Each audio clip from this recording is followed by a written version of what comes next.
Good afternoon. Leading the news this Wednesday, convicted wife killer Chris Dawson found guilty of an unlawful relationship with his teenage student.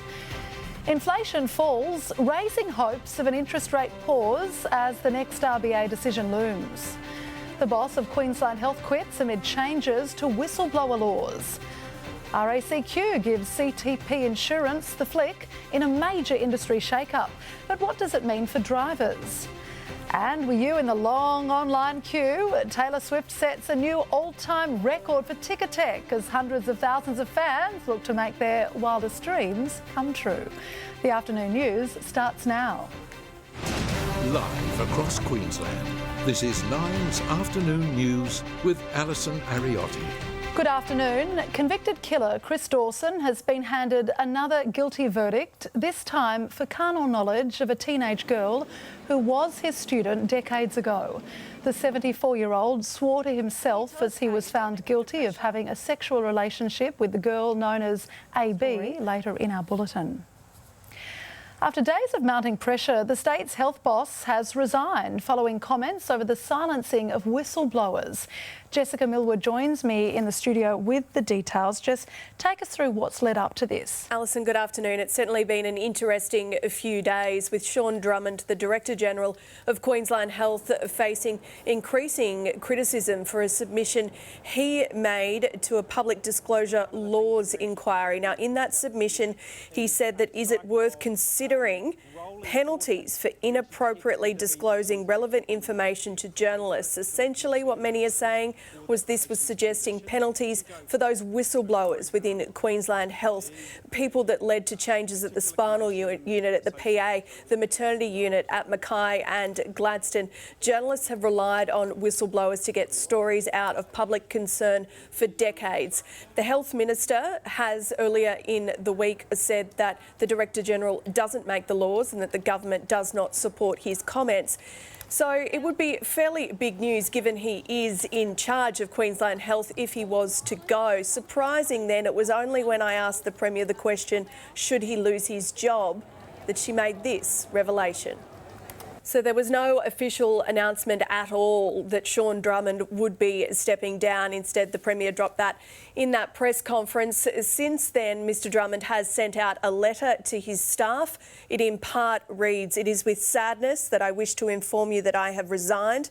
This has been a matter I have been considering for the last few weeks." The Premier says she received his resignation letter yesterday. She is adamant that he was not pushed, and as he referred to there in the letter, he says it's something he has been considering for a few weeks. But plenty more to play out in this story, including who next will take over that top job in Queensland Health. So we'll have more details, Alison, in the news at 6, and also a fairly vile confrontation, a heckler screaming at the Premier during that press conference. So it was a fairly eventful morning. We'll have all of those details at 6. All right, thanks, Jess.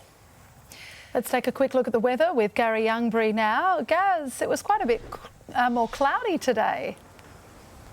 Let me say that Mr Drummond has done high-level cloud sort of pushed in this afternoon, and no rain from that cloud cover. What it will do is bring a nice mild evening. But let's have a look at temperatures across southeast Queensland. Look, this morning those minimums were slightly below average. Daytime highs were a few above. It was quite warm with 26 degrees recorded here in Brisbane, Archerfield, Greenbank and Ipswich. 25 on the Gold and Sunshine Coast. Toowoomba even made it to 24 today. I'll have your full forecast a little later.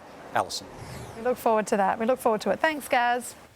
Well, RACQ pulls out of the CTP insurance market, saying it's no longer viable. So what does it mean for drivers covered by the Queensland brand? Plus, anger in Paris after police shoot a teenage driver at a traffic stop. And when a dash for the train doesn't end well and sparks a new safety campaign.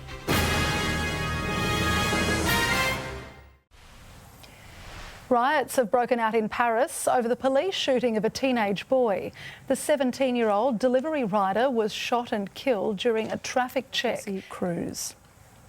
It is sport time now with Jono, and Reece Walsh is back in Brisbane. Alison, yes, only 9 News was there today as he returned after failing to convince the NRL judiciary his vile rant was directed at Pat Carrigan, not the referee.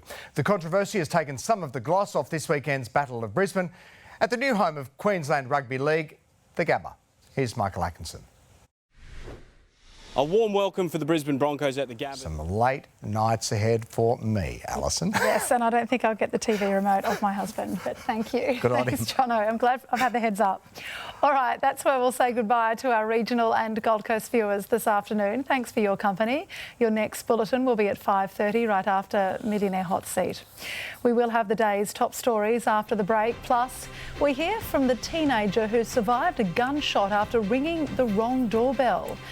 The foster mother of William Tyrrell releases a statement. Her response to news police have recommended charges over the little boy's disappearance. And Europe's most expensive piece of art goes under the hammer. Find out just how much it sold for.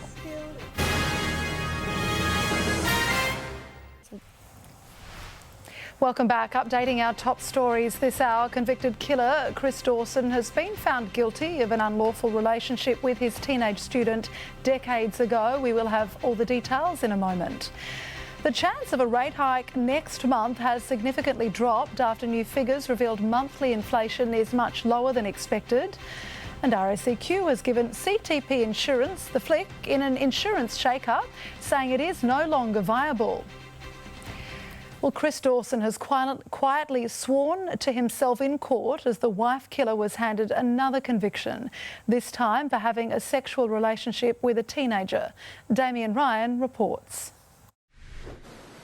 A former rugby league... Go on sale this Friday at 10 a.m.